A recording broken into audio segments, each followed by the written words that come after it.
Hi, I'm Amanda Morgan, and this is Not Just Cute, the podcast, where we discuss all kinds of topics relating to intentional whole child development and supporting the critical work of parents and teachers of young children. It's been a while since we've had a second read, and so I've got a good one lined up for today. Second reads are essentially the audio versions of posts from the blog Not Just Cute, but with a little bit of commentary sprinkled in. I had a reader not too long ago request more second reads because it's easier for her to find time to listen on the go than to sit down and read. And so, with that in mind, I've picked a lengthy post to share today. Back in the beginning of 2019, a study made a big splash as headlines claimed that it demonstrated that the increased academic expectations in the early years don't actually compromise social and emotional development as some fear. I felt like there may be a bit of a stretch from the data to the headlines, so I decided to nerd out on the actual study and break it down for all of you. You can find show notes for this episode at notjustcute.com/podcast/episode 28. Before we get started, I wanted to take a hot minute to share some of the feedback I've been getting from people who've started using the Why We Play letters this school year. One director wrote to say, "Thank you for articulating so very well why we have been doing what we do each day. I ordered your Why We Play series and just started opening them today. After opening the first set, I had to stop and again say thank you. We will be emailing one a week to parents and using them for teacher in-service as well. It is refreshing to have your clear, research-based voice in the chaos of opinions on what young children really need." I love getting feedback like this. Educators who are fired up to share why play is so important in child development. These Why We Play letters are a powerful tool for creating an ongoing discussion about play within your school community. If you want to share the importance of play with those around you, make sure that you hop over to notjustcute.com/whyweplay to download the free sample letter and get the conversation started.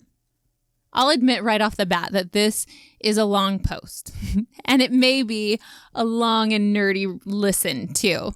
But I felt that it was really important to break down the science behind this study before discussing what it actually meant. Because so often we take research headlines and we run with it, and before too long we find all these different programs and different products and different practices that are all shouting that they have this evidence. This is backed up by research. But when we dig into the research, maybe that's not quite what it said. So sit tight as I talk about some in-depth and maybe technical research methods types of things. And then we'll get to the commentary as well, what this actually means and what you can take from it should you be in the position where somebody is trying to pressure you into using different practices that you know are not appropriate. And they may be claiming, but there was this study that showed advanced content led to better outcomes in social emotional development. Tell them you know about that study. Maybe it doesn't quite say what they think it says.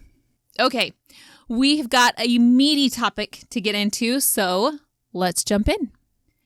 Advanced content coverage at kindergarten. What can we really learn from this controversial new study? The debate over the roles of play and academics in kindergarten is not new. While my first response to this tired argument is always that it is a false dichotomy, a more specific challenge has recently entered the arena and therefore deserves a more specific response. A study published last month in the American Educational Research Journal examined the relationship between teaching advanced content in kindergarten and academic achievement, as well as the relationship between advanced content and social emotional outcomes. I'm going to pause here already. So they're looking at two different things. They're looking at advanced academic content, first to see how it affects academic outcomes. So that one seems like you can make a pretty solid hypothesis about that. And then the second is, how does this advanced content also affect social emotional outcomes? Okay, so basically two separate things that they're looking at, with the same variable being the more advanced academic content. Okay, moving on. These are both valid points of inquiry. But the resulting article, Advanced Content Coverage at Kindergarten, Are There Trade-Offs Between Academic Achievement and Social Emotional Skills? Sorry, long title. It's how it works in academic articles. This resulting article has the potential to set a magnifying lens to a small ray of light, bending and intensifying it, adding more fire to the roaring debate. While there are challenges to the study itself, to be discussed in a moment, the biggest threat is the way this study could be misconstrued by others. One notable example, the title and opening lines from Chalkbeat, claiming, quote, "Kindergarten classes are getting more academic. Research says the kids are all right." Going on to quote from the first lines of the article, "Kindergarten isn't what it used to be, and that might not be a bad thing. Recent research has found that kindergarten classrooms look increasingly academic, with the casualties often being art and free time for play. That's worried plenty of parents and child advocates." It goes on later to say, but a new study suggests the concerns about academic rigor in early grades may be overblown. While the article goes on to balance those claims with challenges from Dr. Marcy Gudemi, a child advocate and member of the advisory board of Defending the Early Years, the implications of the headline and thesis stoke concern for many proponents of developmentally appropriate practice because of the likelihood of it being used to dismiss or belittle very real concerns about what is taking place in many early childhood classrooms today. At some point, teachers, parents, and policymakers may all hear oversimplified references to this study, presented as evidence to promote or prop up some educational program, product, or practice that isn't in the best interest of our youngest learners. So let's break it down so we can talk back to that. What did the study actually say? When an academic study hits the scene, it's easy to find references in splashy headlines. But as the old adage says, the devil is in the details. I'll do my best to condense 27 pages of academic content into something brief and straightforward. It's still pretty heavy, but reducing it to sound bites risks feeding into a false narrative. Okay, so let's outline this study. Data results from a large sample of kindergarten students from a 2010 to 2011 school year were examined and grouped together based on how frequently the students were taught advanced content in the area of math, as well as ELA, which stands for English Language Arts. Then, researchers looked for relationships between that frequency and outcomes in academic performance, which was based on assessments given at the beginning and end of the kindergarten year, as well as looking at outcomes in social skills, which were rated by the teachers on a combined 22-item measure. The study showed that there was a positive relationship between teaching advanced academic content in kindergarten and garnering high scores on academic tests at the end of the kindergarten year. That's not too surprising and not particularly meaningful, as studies have shown a fade out and even a reversal of this type of effect over time. But the bigger leaps are being made based on a finding that showed advanced math content was positively correlated with higher social-emotional scores, specifically in areas of attentional focus, approaches to learning, and interpersonal skills, while advanced ELA content was not significantly related, positively or negatively, to measures of social skills or behaviors. So in normal speak, kindergartners who were taught more advanced math content also scored higher on those social skill measures. While at the same time, ELA, remember that's English Language Arts, children who were taught more advanced content there didn't show one way or another higher or lower social skill outcomes. All right, moving on. After listing several caveats, the authors ultimately draw the attention-getting conclusion that, quote, "We are cautiously optimistic that advanced academic content can be taught without compromising students' social-emotional skills." Limitations. In outlining the limitations of their study, the authors themselves point out 3 concerns. Hang with me here, we're taking a short trip through the land of research methods. These don't end up in sexy headlines, but accepting a study's conclusion without examining its methods, in my opinion, is a dereliction of data. Number 1, this is a correlational study. Because the study examined the relationships between existing factors in the kindergarten classroom, so in this case, what the teachers taught compared to child outcomes, rather than randomly assigning the teachers to teach specific content or randomly assigning children to specific styles, this study is correlational, not experimental. And that's actually quite common in any type of research, especially with children and education. We're just going to look at what's already going on rather than assigning different things. All right, going on. It's prone to self-selection bias in that the teachers who reported that they chose to spend more time teaching advanced content may likely have been similar as a group in some other way, and at the same time significantly different from those who did not.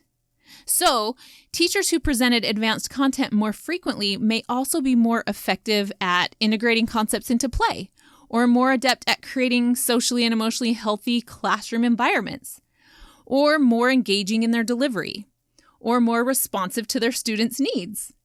An existing correlation between any of those factors and a propensity to teach more advanced content would confound the results because we wouldn't know which one was causing the outcome. Any outcome related to, quote, teaching advanced content could equally be attributed to any other coexisting characteristic, such as integrating concepts into play, or even the fact that all the teachers wore the color blue every Thursday. We simply cannot claim causation based on correlation. I would also add that one of the ways the teachers may have been significantly different is in the ways that they perceive their instruction and their students' behavior. Because both of those measures were self-reported by the teachers, it's possible that the correlation is actually between the teacher's perception of both their instruction and student behavior, rather than the reality as might have been reported by an objective observer. So it's possible for social desirability bias. This is basically giving the answer that you think people want, or the thing you should say, or the thing you should be doing. So this bias could come into play as teachers who are more likely to report the desired quality of teaching advanced content may also report the desired outcome of having well-behaved students. Okay, limitation number 2, measure of exposure. The authors conceded that a more precise measure of exposure would be an improvement to the study. In order to measure the frequency of incorporating advanced content, teachers were asked how many days per month they addressed those skills and concepts that were considered to be advanced. So, 2 teachers, one who covered the content for an hour and a half each day, and another who referred to the content 10 minutes each day, would both be labeled in the same daily frequency group, even though the actual time accumulated by their students would have been very different.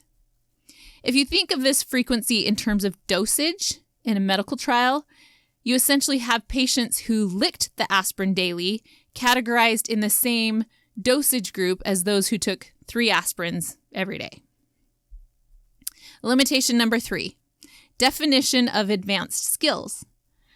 The authors acknowledged that they were limited in how they defined and measured the presence of advanced content because they, quote, could not possibly cover the range of skills taught by kindergarten teachers, unquote, and admitted that the concepts they measured were, again, quote, only a narrow slice, unquote, of the concepts that could possibly be taught in kindergarten. This means there could be a teacher who taught a concept on the presented list for a few minutes every day, who would then be counted among the advanced content sample, and another teacher who taught for an hour every day on an equally advanced but omitted concept, who would be classified as not teaching advanced content at all. Additionally, the concept of advanced skills itself is a slippery term in my opinion. Referencing work by 𝐅𝐫𝐞𝐞 and Roram, the authors defined advanced content based on the percentage of teachers who indicated that skill was taught at a higher grade level. But this subjective definition is arguably a moving target, particularly in the present climate. That same study that they referenced by 𝐅𝐫𝐞𝐞 and Roram in 2016 demonstrated that in 1998, only 31% of kindergarten teachers agreed or strongly agreed that most children should be reading in kindergarten. By 2010, according to that study, 80% of kindergarten teachers indicated that they felt most children should learn to read in kindergarten. This means that in 1998, reading would have been considered an advanced skill for kindergarten, but in 2010, it would not.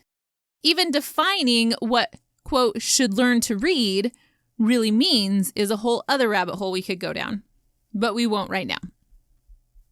Okay, here are 5 rebuttals from DEY, Defending the Early Years. In a rapid response, Defending the Early Years outlined 5 concerns with the study, and I'll link that in the show notes. But here's a quick summary.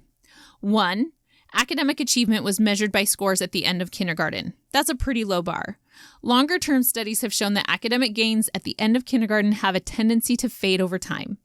DEY points out that one of the more famous longitudinal and experimental, rather than correlational, studies on the topic, the high-scope comparative curriculum study, gives reason to be concerned by these oversimplified results, showing that the most pronounced results emerged not at the end of one school year, but 2 decades later. So essentially what they're saying is we're grasping at low fruit here by saying that within this 9-month period, we'll have advanced academic skills. And it's going to be this small increment from the beginning to the end. And we're going to attribute it to this one little factor of advanced content, which specifically was in math in the case of the outcomes that they got. And they're saying, let's look at a more gold standard study, the high scope study, which showed that 20 years later, we had better outcomes for the children involved in that high quality curriculum, on measures not just of academics, but social outcomes, just across the board did better. So that's the first problem. 2, DEY points out, academic achievement was measured by standardized tests, which, in addition to having their own challenges, are widely considered to be unreliable and inappropriate when used with children below 3rd grade. 3, DEY takes issue with the fact that the study emphasizes short-term gains over lifelong learning by pointing to the fact that studies fail to show that children who learn to read at 4 or 5 have any long-term advantage for academic success or lifelong reading habits over those who learn to read at 6 or 7. And I'll share a link that goes on with more information about this on DEY's position here. 4, the strength of the correlation is weak.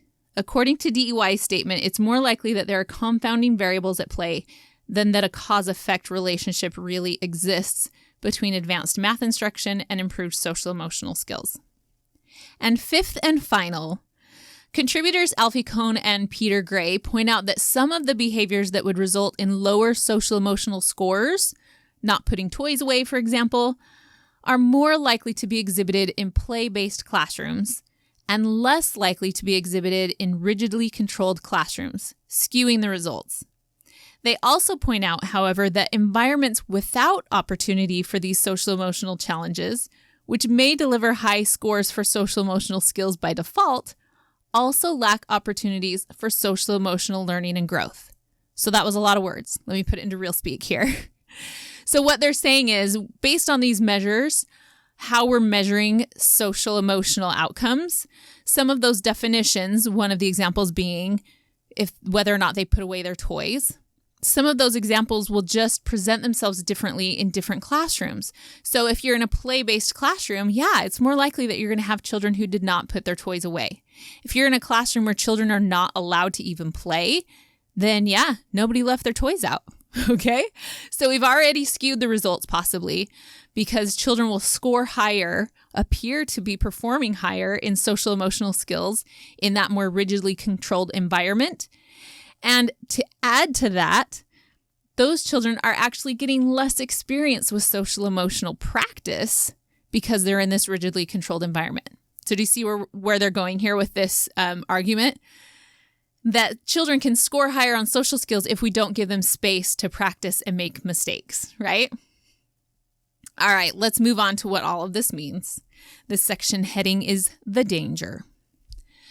The reason these misconstrued headlines make children advocates nervous isn't that they think children shouldn't be challenged or that they aren't capable of learning advanced concepts. It's the unfortunate and dismissive nature of statements like, quote, concerns about academic rigor in early grades may be overblown, end quote. particularly when paired with the admission that this rigor is often delivered in a package deal with reduced play. The oversimplified presentation of studies like this can too easily be used to bolster programs, practices, and products that are ultimately detrimental to overall development. When unease arises, proponents can simply make sweeping claims that the advanced content is supported by science. This fixation on advanced content can lead some parents and educators to cave to the fallacy that teaching XYZ by any means necessary results in ideal outcomes. But as another study examining advanced content in the early childhood years clarifies, the link is not so simplistically drawn between the subject covered and the learning outcome. In discussing the benefits of incorporating advanced math concepts, Engel, Clayson, Watts, and Farkas wrote, quote, "This does not mean that time spent on adding and subtracting will automatically advance young children's understanding of mathematics.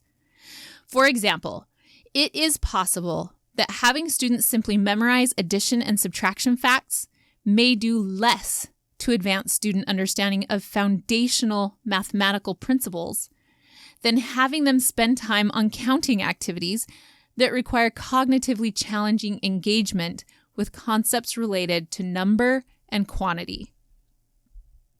So essentially what I love about that quote is, again, in this content, they're talking about math, which again connects to what we're talking about in this study. They're saying advanced math, advanced concepts that were being taught were better for kids. And in this study that was specifically looking at math in early childhood, they said, just doing advanced skills and tasks does not necessarily mean children are learning more.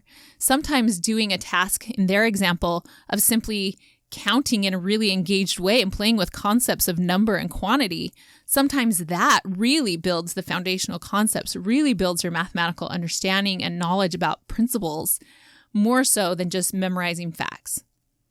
Moving on. Well, this most recent study focused on what content could be taught in kindergarten. It's clear that teaching content and helping children to fully grasp concepts can be two completely different tasks. Focusing on even basic skills in an in-depth way will promote more learning than will giving a superficial nod to quote-unquote advanced skills. Additionally, making a foolhardy jump into advanced skills may well leave our most vulnerable learners in the dust. You need number sense? That's too bad. We know you'll benefit from advanced content, so we're starting with subtraction. It sounds ridiculous, but unfortunately, this is exactly what happens when curricula become too scripted and rigidly bound by checkboxes. We end up requiring educators to teach the curriculum rather than the child. Children come to kindergarten with a wide spectrum of foundational knowledge, and we want to get them all to those advanced skills eventually. But we have to start where they are to build that sturdy foundation. If we suddenly construct a house of advanced content on soft soil without a foundation, things may look good for a while, maybe even all the way through that test at the end of the year. But eventually, that soil will erode. The house will shift under the strain of another level, and the structure will eventually fall. Until we get that foundation right, it won't matter how advanced our design for the building is. So here's what we should take from the study. Setting aside all of these limitations and challenges and the danger of performance hangups in early education is not a small thing. But if we could do that for just a moment, I actually agree with a few things in this study. The authors claim they are, again, quote, cautiously optimistic that advanced academic content can be taught without compromising students' social emotional skills. Here is where I agree. Teaching advanced skills will not automatically lead to broken children, but can is the important word here. We certainly can teach advanced academic content in early childhood settings while still supporting healthy social emotional development. With the same confidence, I would say that we can teach advanced academic content in early childhood settings and completely compromise students' social emotional growth. It's about why and how. As I have taught over and over in workshops across the United States, what we teach is only as important as why and how. What seems to get all of the attention? What will be taught in the program? What is on the lesson plan for tomorrow? What will these children learn? There is no shortage of concepts, advanced or otherwise, that can be taught in any early childhood setting. But if we really want to get to the heart of the matter, let's ask ourselves why. Why this concept? Why this activity? Why this objective? Why advanced content? Knowing our why will inform our how. Are we looking for a performance? Do we want to check a box? Are we trying to generate incrementally higher scores on questionably valid standardized tests to be filed into a child's school record 9 months after it's created? If our why falls into any of these categories, drilling should do the trick. Shaming might even be effective. Stress and anxiety just might fuel such momentary advancements. But what if our why is different? Are we carefully and intentionally building a strong foundation? Are we focused on the whole child? Are we meeting children where they are and responding to what they need? If our why is found here, our how will involve nurturing relationships, inspiring curiosity, and scaffolding play and inquiry.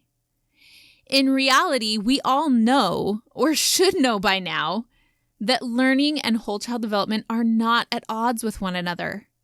That when we know our why and it leads us to the right how, we can attend to learning, even advanced learning, in environments that are playful, child-centered, developmentally appropriate, and socially and emotionally supportive. In fact, that's where the best learning happens. But it all hinges on how. Right before issuing the cautious assertion that advanced content can be taught in kindergarten, the authors shared a caveat that gets much less attention in the articles that followed. They said, quote, "We do not know how advanced content was actually taught.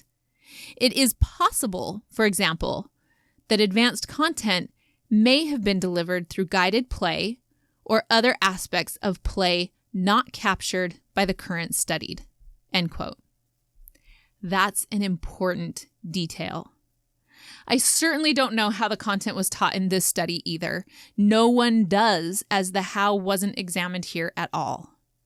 Though, if we want to talk about social behavior outcomes and the how, we do know from Walter Gilliam's work that the lowest rates of preschool expulsion were found in programs with the lowest frequency of worksheets and flashcards, and the highest frequency of dramatic play. Taking a more longitudinal perspective, we also know that at the age 23, those in the direct instruction group of the high scope study were more than twice as likely to have a felony arrest than those in the play-based groups. Those are two studies we have on the how. I don't believe for a second that our children will benefit socially and emotionally from advanced content in spite of poor teaching practices. But I do agree with the authors that advanced content can be taught in playful, responsive, developmentally appropriate ways, therefore also supporting healthy social and emotional development as they assert in their study. In fact, I've seen it over and over again. In one of my favorite observations, I watched a preschool teacher sit down with a group of 4 children for snack time. She told them they would be having crackers and that each child could have 3. She then asked how many she should put on the plate. 3, they eagerly exclaimed. She obliged, setting 3 crackers on the plate. The children looked around the table and used some quote-unquote advanced math to discern that this would not suffice. So the teacher let the children wrestle with the conundrum until they eventually agreed that 12 crackers should be enough for the 4 children to have 3 each. In this setting, with context and meaning, these children worked with the foundational concept of multiplication. That's pretty advanced. I've seen children regularly explore advanced math concepts as we examine the contents of the number bag brought by a classmate, as they would suggest making an even bigger number by combining the 3 numbers that we had displayed on our chart. So that's reading 3-digit numbers, an advanced math skill. Or they would discover that they could make 3 sets of 3 out of the 9 objects in the bag, which is foundations of division and multiplication. Pretty advanced. Advanced content is all around in a play-based classroom. Teachers are introducing advanced vocabulary like symmetry while doing fold art. Children are experimenting with advanced physics and geometry concepts like slope in the block area. The class is engaged in advanced writing as they create a shared story after a field trip to the greenhouse, where they learned about advanced science concepts. Friends are navigating through advanced, high-powered negotiations as they assign roles in the dramatic play area. Skilled, intentional teachers who have learned to recognize, emphasize, and maximize will plan, prepare, and respond to teaching moments embedded and interwoven into developmentally appropriate, socially scaffolded, play-based environments. Advanced content finds its way into these classrooms where well-trained teachers are supported and allowed to respond to the individual children in front of them. And that responsiveness is key. A one-size-fits-all approach to early childhood curricula is antithetical to the responsive nature of developmentally appropriate practice. Our children need teachers who are able to respond to learners, not just teach content. To me, this study isn't a blanket endorsement for more advanced content, but yet another reminder of how children can benefit from teachers who are well-trained and well-supported so that they can recognize opportunities for teaching content, both basic and advanced, in responsive, engaging, and developmentally appropriate ways. Our children won't magically benefit from being exposed to the small slice of items on the advanced content list in this study, but they will always benefit from scaffolding and working within the zone of proximal development with responsive, intentional teachers who are allowed to teach the children where they are instead of blindly starting where they want them to be. They'll thrive with teachers who can recognize, emphasize, and maximize learning outcomes in meaningful, developmentally appropriate ways. That includes play. It isn't at odds with it. So, if anyone tries to sell you on the removal of play by pointing to this study, you can let them know that isn't what it says at all. Thanks again for listening to Not Just Cute, the podcast. You can find show notes at notjustcute.com/podcast/episode 28. You'll also find links to the original post along with other interesting tidbits that were addressed in this episode. There will also be a link to the Why We Play letters, so you can check those out and download the free sample letter. I'm Amanda Morgan. You can read more on my blog and sign up for the Not Just Cute newsletter at notjustcute.com. And follow me on Facebook.